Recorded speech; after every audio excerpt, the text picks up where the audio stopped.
Kira-kira kita sambut nggak? Yang nggak ada kita ada-adain, benar? Itu baru calon mantu dan calon desa. Bagaimana kalau Prabowo datang ke Kalisari? Benar? Ya kan, dari Pak Gubernur, Pak Camat, Pak Lurah dan lain sebagainya akan mengawal kedatangan presiden seandainya datang ke Kalisari.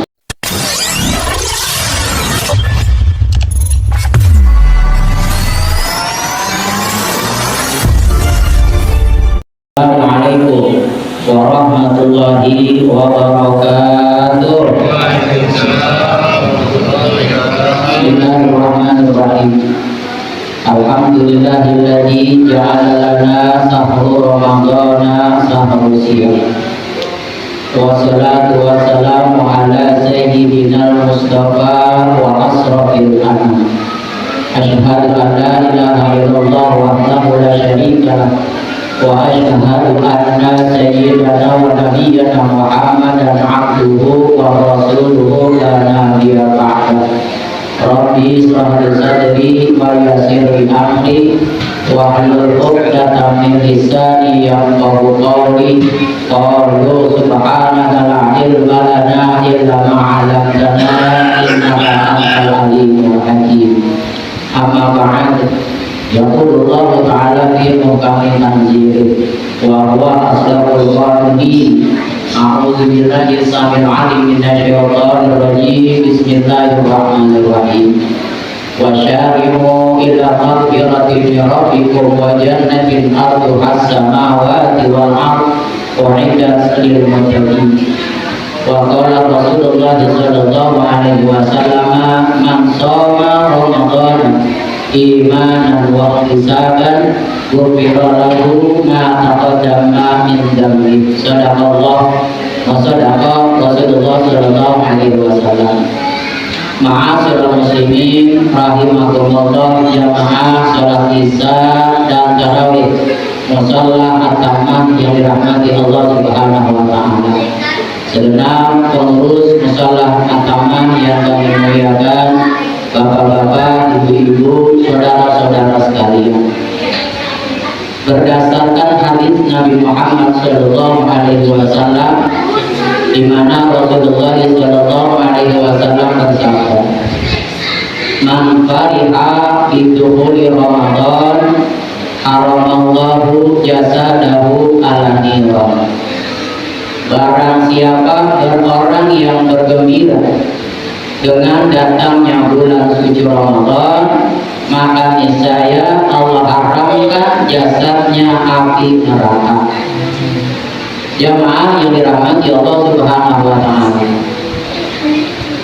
Pada hakikatnya hadis ini adalah hadis yang dhaif.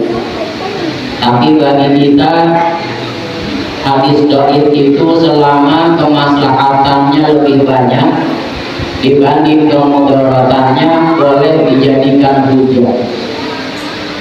Sebab hadis itu ada 4 tingkatan.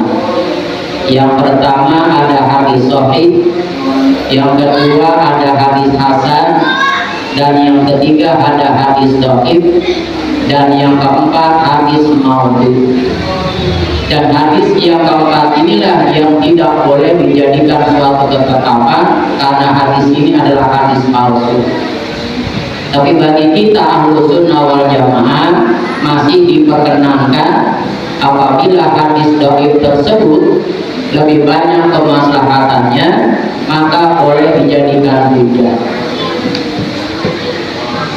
Kenapa kata Nabi Muhammad SAW, siapa orang yang bergembira dengan datangnya bulan suci Ramadan, maka niscaya Allah haramkan jasadnya api neraka. Masa sih kita sebagai umat Islam tidak senang, tidak gembira dengan datangnya bulan suci Ramadan? Tentunya bagi orang-orang yang beriman kepada Allah Subhanahu wa taala, dengan datangnya bulan suci Ramadan kita bergembira, kita senang. Contoh, Bu, Ibu, apabila kita memiliki anak perempuan, dan anak perempuan kita sudah memiliki calon pasangan hidup. Ketika calon suami dari anak kita minta izin dan minta restu untuk keluarganya datang, kira-kira kita sambut nggak? Kira-kira kita sambut nggak? Yang nggak ada kita ada-adain, benar? Itu baru calon mantu dan calon desa. Bagaimana kalau Prabowo datang ke Kalisari? Benar? Ya kan, dari Pak Gubernur, Pak Camat, Pak Lurah, dan lain sebagainya akan mengawal kedatangan Presiden seandainya datang ke Kalisari. Lah ini datang bulan suci Ramadan, masa sih kita gembira? Masa sih kita nggak senang? Kan begitu. Nah, pertanyaannya adalah kenapa kita gembira, kita senang dengan datangnya bulan suci Ramadan? Yang pertama mungkin alasannya adalah Ramadan itu banyak keistimewaannya. Bukan berarti 11 bulan di dalam bulan Hijriah tidak memiliki keistimewaan. Contoh, Allah memuliakan bulan Rajab karena di dalam bulan Rajab Allah mengundang kekasihnya, mengajak Nabi Muhammad SAW untuk menunaikan peristiwa Isra dan Mi'raj. Benar.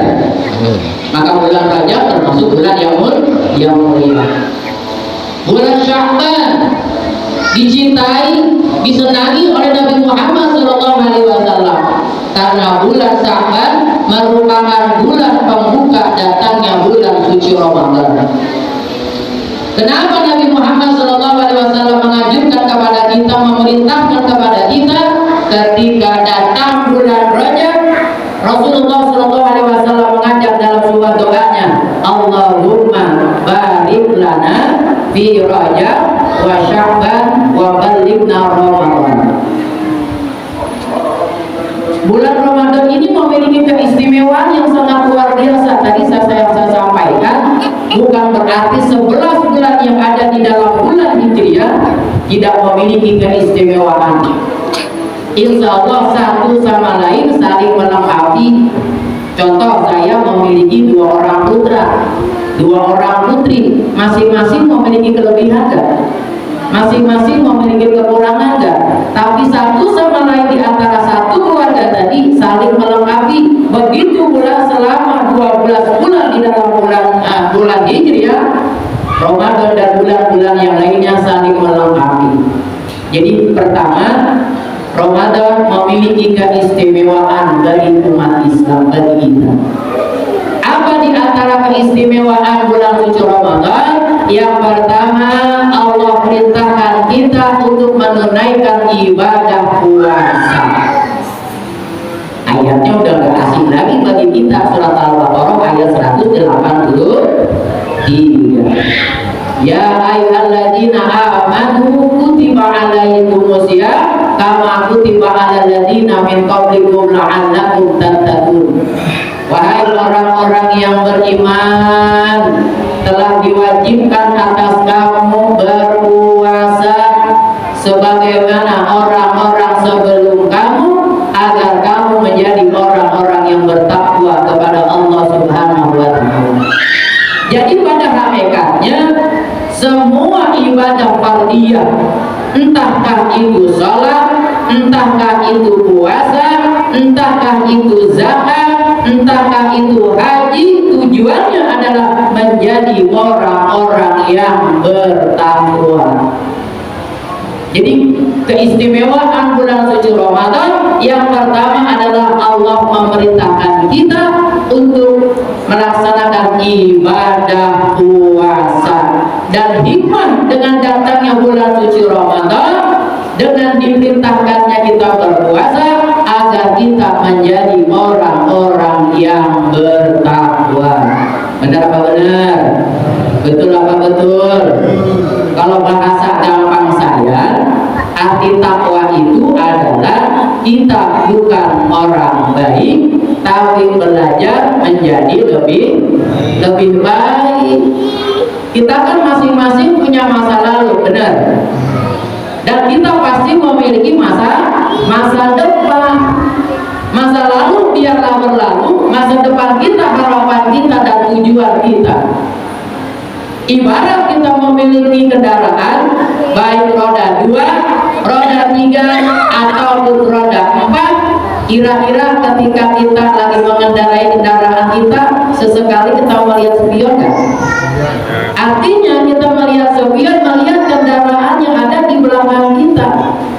Spion itulah kita melihat masa lalu kita.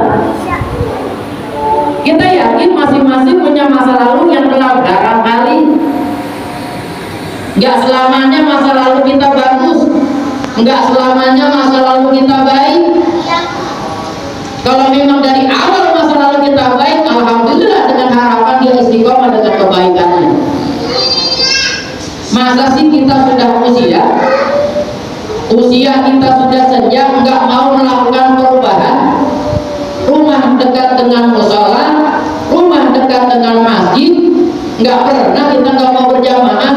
Masa sih kita nggak mau melakukan perubahan? Benar. Contoh, apabila ada kendaraan umum, kalau dulu kan istilah ada kenek gitu ya, ada kenek kan?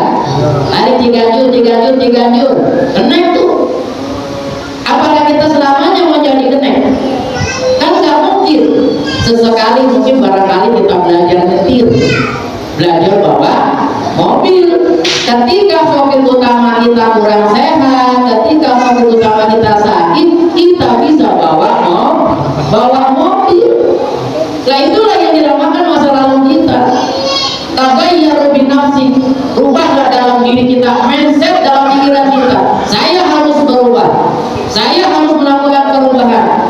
Kata Allah Subhanahu wa Ta'ala di dalam Al-Quran, Allah Subhanahu wa Ta'ala tidak akan merubah nasib suatu kaum kalau bukan kaum itu sendiri yang merubahnya. Artinya perubahan itu kalau bukan kita sendiri yang mau berubah, kira-kira orang lain mampu merubah kita? Belum tentu. Benar. Yang melakukan adalah diri kita, mulai dari diri kita sendiri, mulai dari yang terkecil. Gak usah yang besar-besar. Kalau kita belum mampu merubah kondisi orang lain, maka kita ubahlah kondisi kita, supaya tadi itu kita bukan orang baik, tapi belajar menjadi lebih baik. Itu tanpa versi saya, agar kita menjadi orang-orang yang istiqomah dengan ibadah kita. Masa sih kita kalau ada peningkatan? Sama saja ketika kalau hanya kita mengandalkan sholat ibadah fardu saja, apakah ada jaminan sholat fardu kita akan membawa kita ke dalam surga? Kan belum tentu. Benar. Kira-kira kita mau berangkat umroh nih, besok mau berangkat, persiapan sudah dilakukan, semua sudah dipersiapkan. Kita sudah bawa bekal kita 10 juta. Dibilang kurang ya kurang, dibilang cukup ya cukup. Bagaimana mau kita mindset selama umroh kita di sana kita bisa mengkondisikan keuangan kita? Kan begitu. Maka apabila kita melakukan perubahan, lakukanlah perubahan dalam diri kita agar kita menjadi manusia yang lebih baik. Kan gak selamanya kita pengangguran, kan gak selamanya kita menjadi orang yang dicemoohkan atau dicibilkan. Ya, rijal kaum subhanallah, pemuda hari ini, pemimpin yang akan datang. Artinya selama kita melakukan perubahan dalam diri kita, maka kita bisa berubah dalam diri kita. Dalam ilmu usul fikih namanya taghayyur, lakukan perubahan walaupun sedikit demi sedikit. Kalau bahasa Inggris bilang step by step. Ya kan? Dulu tahun berapa tuh? Tahun 80-an ya. Lagu enak tuh New Kids on the Block tuh, ya. Kita nggak tahu siapa anggotannya New Kids on the Block. Lagu populernya dulu step by step, artinya setahap demi setahap. Ya kan, kita bangun rumah kan dari fondasi dulu, karena kita langsung pasang tiang, kan benar? Ya kan? Artinya kita lakukan perubahan dari hal yang terkecil. Hikmah yang pertama di dalam bulan suci Ramadan, karena Allah perintahkan kita berpuasa untuk menjadi orang yang bertakwa. Hikmah yang kedua, ketika Allah Subhanahu wa Ta'ala memerintahkan kita berpuasa, maka dosa kita diampuni oleh Allah Subhanahu wa Ta'ala. Hadisnya hadis sahih di dalam dalam mukadimah tadi saya bacakan, man shoma ramadhana imanan wa ihtisaban ghufira lahu ma taqaddama min dzambi. Siapa orang yang berpuasa ikhlas karena Allah, maka niscaya dosanya diampuni oleh Allah Subhanahu wa taala. Tuh nikmat benar orang yang berpuasa. Pertama, dijadikan kita orang yang bertakwa. Kedua, kita diampuni dosanya oleh Allah Subhanahu wa taala. Yang ketiga, kenapa bulan Ramadan itu yang kedua, kenapa bulan Ramadan itu memiliki keistimewaan? Di dalam bulan suci Ramadan, Allah turunkan wahyu terbesar kepada Nabi Muhammad SAW, dan wahyu ini untuk kita sebagai umat muslim apa? Tanzilul Quran. Allah turunkan Al-Quran. Maka di dalam bulan suci Ramadan ada istilah malam Lailatul malam nuzulul Quran. Apa? Kemarin kita sudah laksanakan tanggal 17 Ramadan. Al-Quran yang terdiri dari 6.666 ayat, terdiri daripada 30 juz, 114 surah. Dia adalah pedoman kita, tuntunan kita, risalah kita.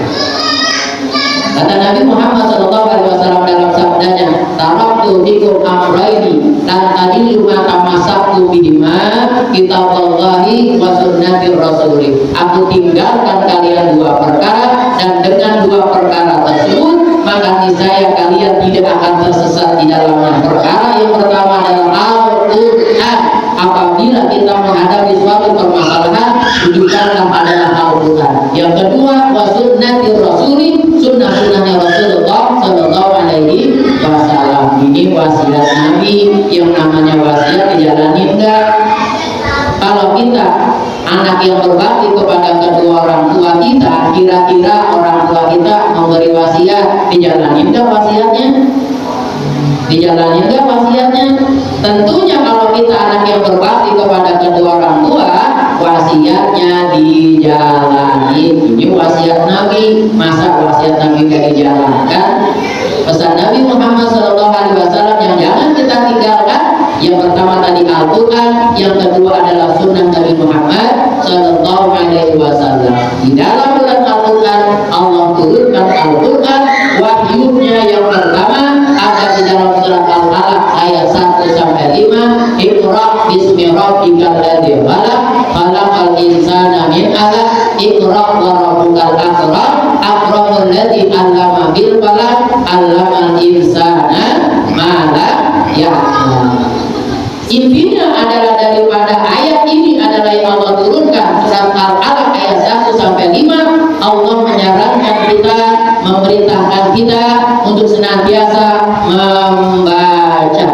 Sebab di antara tanda-tanda kekuasaan Allah Subhanahu wa taala ada dua. Yang pertama, tanda kebesaran Allah Subhanahu wa taala yang tersurat, yaitu Al-Quran. Yang kedua adalah yang tersirat. Yang tersirat adalah seluruh alam semesta ini. Itu adalah ayat tanda kebesaran Allah Subhanahu wa taala. Kemarin saudara-saudara kita yang berada di Bekasi, Kampung Melayu dan sekitarnya, ya kan? Orang bilang banjir 5 tahunan, ada yang terlalu dan turun. Jadi tanda kebesaran Allah bukan? Ya kan? Tanda kebesaran Allah. Apakah dia bersabar ketika diberikan musibah? Apakah dia bersyukur ketika mendapat nikmat dari Allah Subhanahu wa taala? Alhamdulillah kita berada khususnya di ranah Kalisa ini, walaupun banyak kali alhamdulillah gak banjir. Alhamdulillah Bekasi juga ada kali banjir, ya. Kalau di Jakarta mau banyak jembatan gak ada kalinya, jembatan flyover, jalan rayanya negaraan. Tapi tetap alhamdulillah dengan keistimewaan bulan ini. Dari keistimewaan dua, yang pertama di dalam bulan suci Ramadan Allah perintahkan kita untuk berpuasa, dan hikmah dari ketika kita melaksanakan ibadah berpuasa sudah saya bahas. Yang kedua, di dalam bulan suci Ramadan Allah turunkan berupa Al-Quran. Marilah sama-sama kita di dalam bulan suci Ramadan ini kita menuju 3 kurang lebih 1 pekan lagi, maka kita mantapkan ilmu kita untuk senantiasa membaca Al-Quran dan kita itikaf bersama-sama agar kita mendapatkan istimewa di dalam bulan Ramadan dan banyak pahala yang Allah berikan kepada kita. Karena Nabi di akhir hadisnya Rasulullah SAW bersabda, khairul ibadati qiraatul Qur'an, sebaik-baik ibadah adalah membaca Al-Qur'an. Insyaallah huruf demi huruf yang kita baca, maka insyaallah akan menenangi hati kita, dan huruf demi huruf yang kita baca insyaallah menghapuskan segala dosa kita. Huruf demi huruf yang kita baca insyaallah Allah berikan pahala berkah yang Allah berikan kepada kita. Dan insyaallah telah Allah masukkan kita dalam surga Allah Subhanahu wa taala asbab kita membaca Al-Qur'an, asbab daripada Rasulullah sallallahu alaihi wasallam. Lebih kurang mohon maaf, wallahu muwaffiq ila aqwamit thoriq. Wassalamualaikum warahmatullahi wabarakatuh.